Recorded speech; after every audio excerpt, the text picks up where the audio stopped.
அஸ்ஸலாமு அலைக்கும். Welcome to taste of Chennai. இன்றைக்கி நம்ம பார்க்க போகிறது நம்ம எல்லாருக்குமே ரொம்ப ரொம்ப பிடிச்ச நல்ல பஃபியான பூரி எப்படி செய்கிறது தான் பார்க்க போகிறோம்.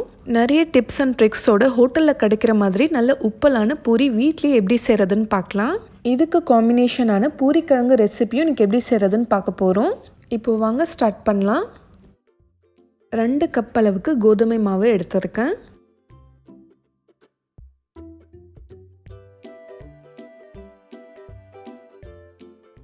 1/2 கப் அளவுக்கு மைதா மாவு. மைதா மாவும் கோதுமை மாவும் ரெண்டுமே ஈக்குவல் குவான்டிட்டியில் எடுக்கிறதா இருந்தாலும் எடுத்துக்கலாம். 1/2 டீஸ்பூன் சால்ட் சேர்த்துக்கிறேன். ஒரே ஒரு டீஸ்பூன் சுகர் சேர்த்துக்கிறேன். இது வந்து டோட்டலி ஆப்ஷனல் தான், ஜஸ்ட் அந்த கோல்டன் கலர் வரதுக்காக சேர்க்குறோம். ஒரே ஒரு டேபிள் ஸ்பூன் ரவா சேர்க்குறேன். இது சேர்க்குறதால பூரி ரொம்ப நேரத்துக்கு உப்பலாகவே இருக்கும். ரொம்ப சேர்க்காதீங்க, ஜஸ்ட் ஒரு டேபிள் ஸ்பூன் சேர்த்தாலே போதும். அதுக்கப்புறம் ஒரே ஒரு டேபிள் ஸ்பூன் நெய் சேர்த்துக்கலாம்.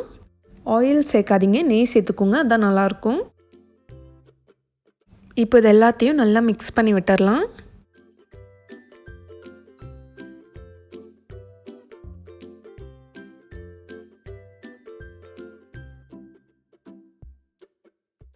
ரெண்டரை கப் மாவுக்கு நான் 1 கப் தண்ணி எடுத்திருக்கேன். கொஞ்சம் கொஞ்சமாக தண்ணி ஊற்றி நல்லா ஒரு டைட்டு டோவாக பிசைஞ்சிக்கணும். இது சப்பாத்தி மாவை விட கொஞ்சம் டைட்டாக பிசையணும். மாவு டைட்டாக இருந்தாலும் நல்லா கொஞ்சம் சாஃப்டாக பிசையணும், அப்போ தான் பூரி நல்லா வரும். அதிகமாக தண்ணி ஊற்றி பிசைஞ்சிங்கன்னா அப்புறம் பூரி வந்து நிறைய எண்ணெய் குடிக்கும். மாவு பிசைஞ்சதுக்கப்புறமா ஊற வைக்கணுன்ட்டு அவசியம் இல்லை, நம்ம உடனே பூரி செய்ய ஆரம்பிச்சிடலாம். பாருங்கள், இந்த மாதிரி இருக்கணும். இப்போ அடுத்தது நம்ம என்ன பண்ண போகிறோன்னா, இந்த மாவு எடுத்து 2 போர்ஷனாக பிரிச்சுக்கோங்க.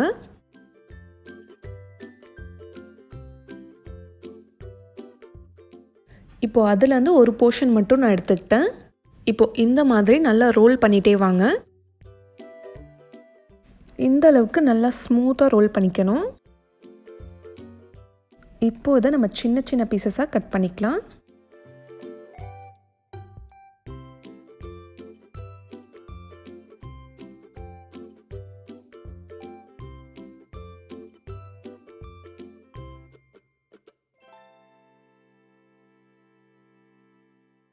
இதே மாதிரி மீதி இருக்கிற மாவையும் நல்லா ரோல் பண்ணிவிட்டு இந்த மாதிரி கட் பண்ணிக்கலாம். இப்போ இதை எப்படி ரோல் பண்ணுறதுன்னு பார்க்கலாம்.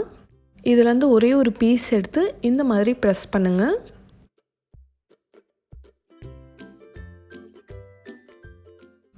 இந்த மாதிரி லைட்டாக ப்ரெஸ் பண்ணாலே போதும்.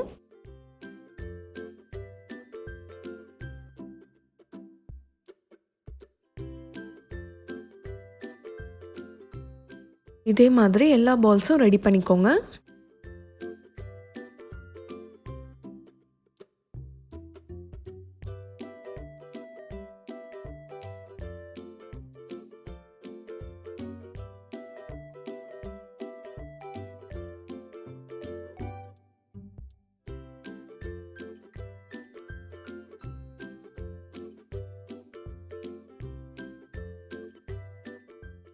இப்போ மாவு எப்படி உருட்டுறதுன்னு பார்க்கலாம். இப்போ அதில் வந்து ஒரே ஒரு பால் எடுத்து கொஞ்சமாக மாவு தூவுங்க. மாவு வந்து ரொம்ப அதிகமாக சேர்க்கக்கூடாது. மாவு அதிகமாக சேர்த்தோன்னா என்ன ஆகும்னா, நம்ம ஃப்ரை பண்ணும்போது அந்த ஆயிலெலாம் வந்து கருப்பு கருப்பாக ஆயிரும். உங்களால் மாவு தூவாமல் ரோல் பண்ண முடியும்னா அப்படியும் பண்ணிக்கலாம். இதை எப்படி ரோல் பண்ண போகிறோன்னா, ரொம்ப திக்காகவும் ரோல் பண்ணக்கூடாது, ரொம்ப தின்னாகவும் ரோல் பண்ணக்கூடாது. அப்புறம் ரோல் பண்ணும்போது ரொம்ப அழுத்தம் கொடுத்து ரோல் பண்ணாதீங்க, ரொம்ப லைட்டாக தான் நம்ம ரோல் பண்ணணும். இதே மாதிரி எல்லா பால்ஸும் ரோல் பண்ணிக்கலாம். ரோல் பண்ணதுக்கப்புறமா இந்த மாதிரி கையால் லைட்டாக டேப் பண்ணிக்கோங்க. ஏதாச்சும் மாவை ஒட்டிகிட்டு இருந்தாலும் வந்துடும்.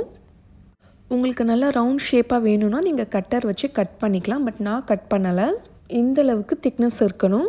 நீங்கள் ரொம்ப தின்னாக ரோல் பண்ணிட்டீங்கன்னா நீங்கள் எண்ணெயில் போடும்போது பூரி வந்து உப்பி வராது, ரொம்ப ஃப்ளாட்டாக வரும். அதே மாதிரி ரொம்ப திக்காகவும் இருக்கக்கூடாது. இப்போது இதே மாதிரி எல்லாமே ரோல் பண்ணிக்கோங்க. இப்போது கடாயில் எண்ணெய் ஊற்றிக்கலாம். கொஞ்சம் எண்ணெய் அதிகமாக ஊற்றினா தான் நல்லாயிருக்கும் ஃப்ரை பண்ணுறதுக்கு. நல்லா ஹை ஃப்ளேமில் வச்சு நல்லா சூடு பண்ணிக்கோங்க. இப்போது எண்ணெய் நல்லா சூடாயிருச்சு. இப்போ ஃப்ளேம் வந்து மீடியம் டு ஹை ஃப்ளேமில் வச்சுக்கோங்க. இப்போ பொறுமையாக எண்ணெயில் போட்டுடலாம். இந்த மாதிரி எண்ணெயை லைட்டாக தெளித்து விடுங்க. எவ்வளோ பஃபியாக வந்துருச்சு பார்த்தீங்களா? கீழே லைட் கோல்டன் ப்ரௌன் வந்ததும் திருப்பி போட்டுருங்க. இப்போது இதை எடுத்துடலாம். இப்போது இதே மாதிரி எல்லா பூரியும் போட்டுக்க வேண்டியது தான். இந்த மாதிரி உப்பி வரும்போது பார்க்குறதுக்கே அவ்வளோ அழகாக இருக்கும். அவ்வளோதான், ரொம்ப ரொம்ப ஈஸி. எவ்வளோ ஈஸியாக செஞ்சிட்டோம் பார்த்தீங்களா? எல்லாருமே ட்ரை பண்ணி பார்க்கலாம். நான் சொன்ன டிப்ஸ் அண்ட் ட்ரிக்ஸ் ஃபாலோ பண்ணுங்கள். கண்டிப்பாக உங்களுக்கும் இந்த மாதிரி பூரி கிடைக்கும்.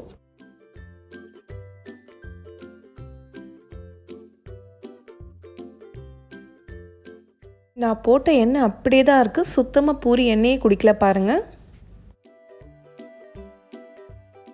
இப்போ நம்ம எல்லாருக்குமே ரொம்ப ரொம்ப ஃபேவரட்டான சுட சுட பூரி ரெடி ஆயிடுச்சு. இதுக்கு காம்பினேஷனான பூரிக்கிழங்கு மசாலாவும் எப்படி செய்கிறதுன்னு பார்த்துடலாம். 2 பெரிய சைஸ் உருளைக்கிழங்கு வேக வச்சு எடுத்துக்க போகிறேன். உருளைக்கிழங்கு வெந்ததுக்கப்புறமா இந்த மாதிரி நான் மேஷ் பண்ணி வச்சுருக்கேன். இப்போ கடாயில் 2 டேபிள் ஸ்பூன் எண்ணெய் ஊற்றிக்கலாம்.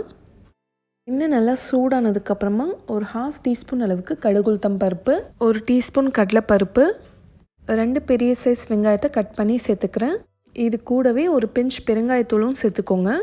வெங்காயம் கொஞ்சம் நேரத்துக்கு நல்லா வதங்கட்டும். 3 பச்சை மிளகா கட் பண்ணி சேர்த்துக்கிறேன். உங்கள் காரத்துக்கு ஏற்ற மாதிரி நீங்கள் சேர்த்துக்கோங்க. கொஞ்சமாக கருவேப்பிலையும் சேர்த்துக்கோங்க. அதுக்கப்புறமா ஃப்ரெஷ் பச்சை பட்டாணி வந்து நான் 2 டேபிள் ஸ்பூன் சேர்க்குறேன்.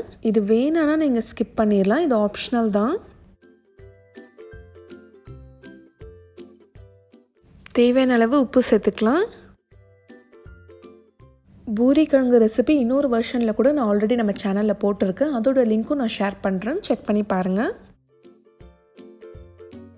வெங்காயம் இந்த அளவுக்கு நல்லா வதங்கினதும் ஒரே ஒரு டீஸ்பூன் ஜிஞ்சர் கார்லிக் பேஸ்ட் சேர்த்துக்கலாம். இதோட பச்சை வாசனை போகிற வரைக்கும் நல்லா ஃப்ரை பண்ணிக்கோங்க. ஒரே ஒரு டீஸ்பூன் மஞ்சள் தூள் சேர்த்துக்கிறேன். ஒரு 1/2 டீஸ்பூன் சோம்புத்தூள், அப்புறம் ஒரு 1/2 டேபிள் ஸ்பூன் அளவுக்கு மிளகாய் தூள். இப்போ மசாலா ஸ்மெல் போகிற வரைக்கும் இதை நல்லா ஃப்ரை பண்ணிக்கோங்க.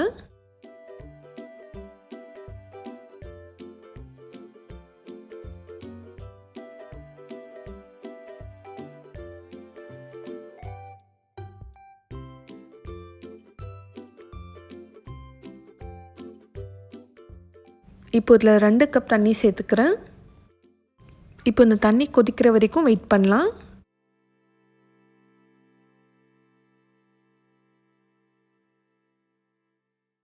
கொத்தமல்லி தழையும் சேர்த்துருங்க.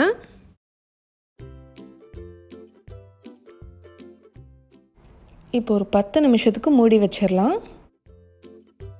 இப்போ இந்த மாதிரி நல்லா கொதிச்சதுக்கப்புறமா இப்போ நம்ம பாயில் பண்ணி மேஷ் பண்ணி வச்சுருக்க உருளைக்கிழங்கையும் சேர்த்துடலாம்.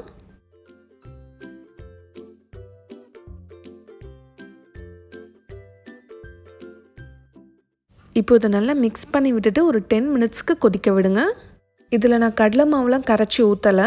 இதுவே உங்களுக்கு நல்லா திக்னஸ் கிடைக்கும், ரொம்ப டேஸ்டியாகவும் இருக்கும். இதே மாதிரி நீங்களும் ட்ரை பண்ணி பாருங்கள். இப்போ ஒரு 10 மினிட்ஸ்க்கு அப்புறம் நம்ம ஓப்பன் பண்ணி பார்க்கலாம். வாவ், இப்போ சுட சுட பூரிக்கிழங்கும் ரெடி ஆயிடுச்சு. பார்க்கவே ரொம்ப யம்மியாக இருக்குல்ல.